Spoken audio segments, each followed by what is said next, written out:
Hey, it's Coach Justin from Ultimate Baseball Training, and today we're talking rotator cuff exercises and just overall rotator cuff and shoulder health. I'm going to provide you some exercises, some of my favorites, to really help you strengthen your rotator cuff and your shoulder and keep your arm healthy. And I'm also going to point out some tips that I really think will help you maximize your time spent doing these different exercises. So without further ado, I think you're going to like this one. Let's jump into it.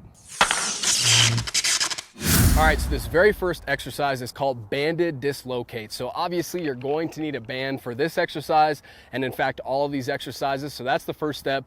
Go to your local sporting goods store or hop online, get yourself a pair of bands. I'm telling you, your rotator cuff and your shoulder will thank you later. I promise you, all right? But banded dislocates. All right, so the very first thing is you want to grab the band with your hands separated like this, and it's important to note that you want tension, okay? You don't want the bands like this. You want to maintain, you want to start with tension, and you want to maintain tension throughout this entire exercise, okay? So we got the overhand grip going on right here. We have tension, and we're just going to start with our hands down by our side here like this. And then all we're going to do is we're going to slowly, this is not a super quick exercise, we're going to bring the band up like this, stretch at the top, and then come down like this, and then come back, okay?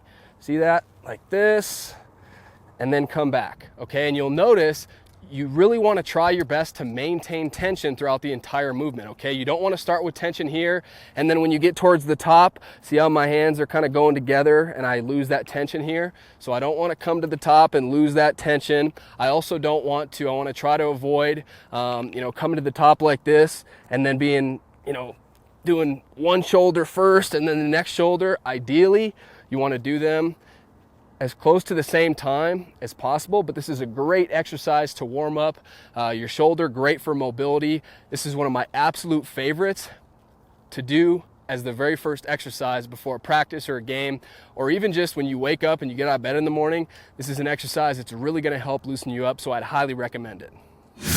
The next exercise we're going to get into is band pull-aparts. And so for this one, we're going to have a similar grip, but we're going to start out actually with underhand band pull-aparts. So similar grip to before, but we're going to flip our hands, again, start out underhand. Now for this one, again, we want to focus on, with all these exercises, tension, okay? Maintaining tension is absolutely huge. I think a common mistake that you'll see with this is, all we're gonna do is we're gonna hold our hands out in front of us like this, and a lot of times you'll see, again, that lack of tension here, and then you also see, when people go and do a rep, then they quickly snap back and lose that tension like this. And our goal with this needs to be to try to maintain tension throughout the entire exercise, okay? So we're gonna start with tension just like this, okay? And all we're gonna do, it's simple, is we're gonna slowly pull the band apart like this and then back. And you see how I maintain tension? I'm not letting my hands travel. It's not like I'm knocking my hands together and then going out like this and then knocking them back together. I want to see where my hands started. My hands started here, so I'm gonna pull them apart and I'm gonna return to just that position there and then start the next rep. You can feel that when you maintain that tension throughout the entire time, it's a much better exercise than just whipping it back and forth like this, okay? So that's great for your rotator cuff. It's great because we have external rotation when we're doing the underhand grip, and then we can flip it around and we can do the overhand grip, okay? So same grip as with the first exercise with the dislocates, okay? Start with your grip like this. Again, I start with tension and I maintain that tension as I pull apart and as I come back. And then these last two exercises, you're gonna have to put your bands on a fence. So you need access to a fence.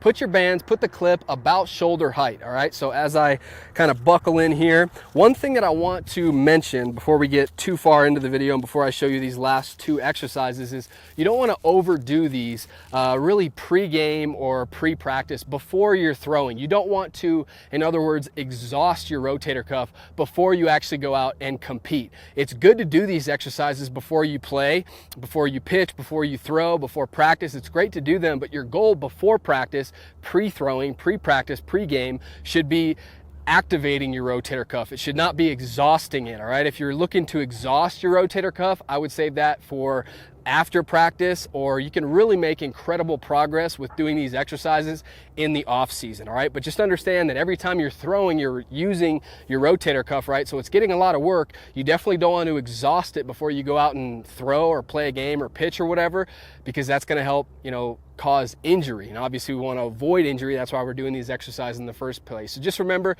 before you play, just activate, and then after you play and in the off season, that's when you can do a little bit more of them to exhaust your rotator cuff, all right? But let's hop into the last two exercises, all right? So I got it shoulder height. We're gonna do internal rotation and external rotation. So let's start with internal, all right? I'm gonna turn this way. And again, it's about shoulder height. I'm gonna start out with my elbow about shoulder height. We don't want it down here like this.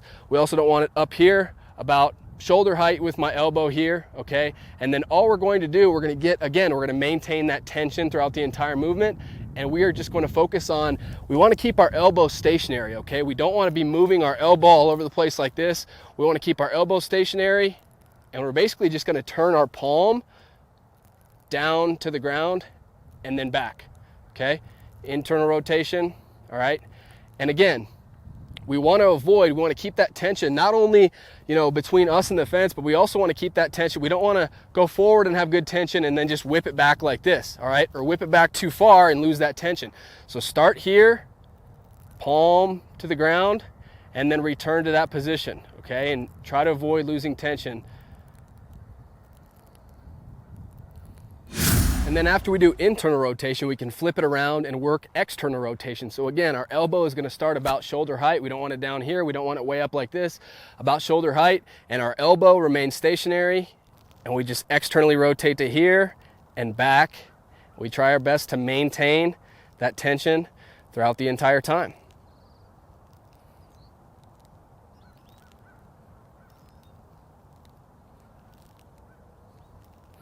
Try these exercises out, let me know what you think. And if you enjoyed this video, hit that like button for me. And last thing, subscribe to the channel and turn your notifications on if you haven't done so already. Join the UBT family by subscribing.